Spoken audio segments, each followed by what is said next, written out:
Let's speak to Charles Thomson, an investigative journalist who's looked into the allegations made against Michael Jackson and been referred to as an MJ expert in the past. He's on the line with us this morning. Good morning, Charles.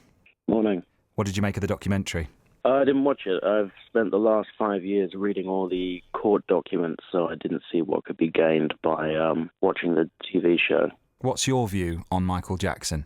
My view is that there's never been an allegation which has come even close to meeting the threshold of proof beyond a reasonable doubt. These two are amongst the feeblest allegations that have been made. If you go to the court documents rather than the TV show, then you get a very different story. You get 5 years of two men who have repeatedly changed their stories, being caught deliberately lying under oath. Withholding evidence is not a pretty story when you go to the court records.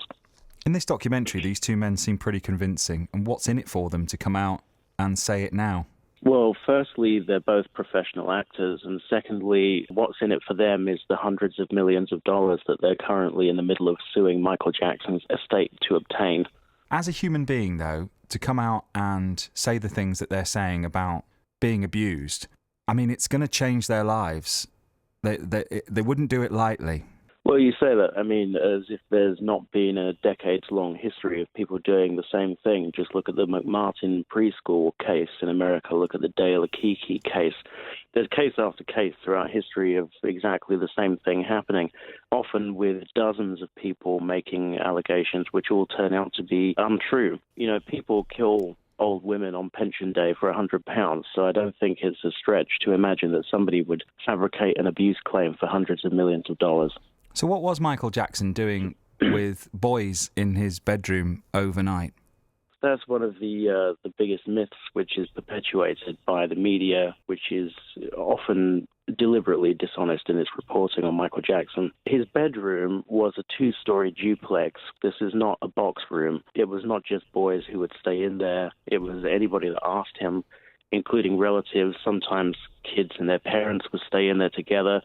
So, you know, is it a wacky thing to do? Yes, but Michael Jackson was a wacky person. He had an extremely bizarre life, clearly was a disturbed individual who had a kind of a pathological obsession with childhood. But whether there's any evidence which actually substantiates that his interest in children went beyond that and into the sexual realm, I've never seen any. Where do you think this leaves his legacy and his music?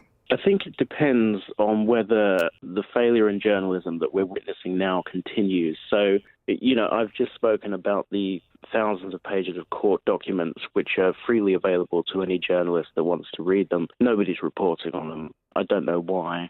We're witnessing something which is very depressing to me as a journalist, which is an entire media industry which is refusing to tell both sides of the story. It's incumbent upon journalists to be balanced and to investigate, and nobody's doing that. They're just parroting these allegations without questioning them at all. If the media gets its act together and starts doing its job, then I think Michael Jackson's legacy will perhaps survive.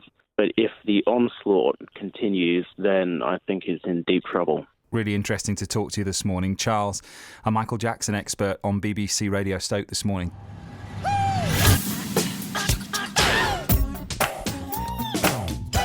The MJCast.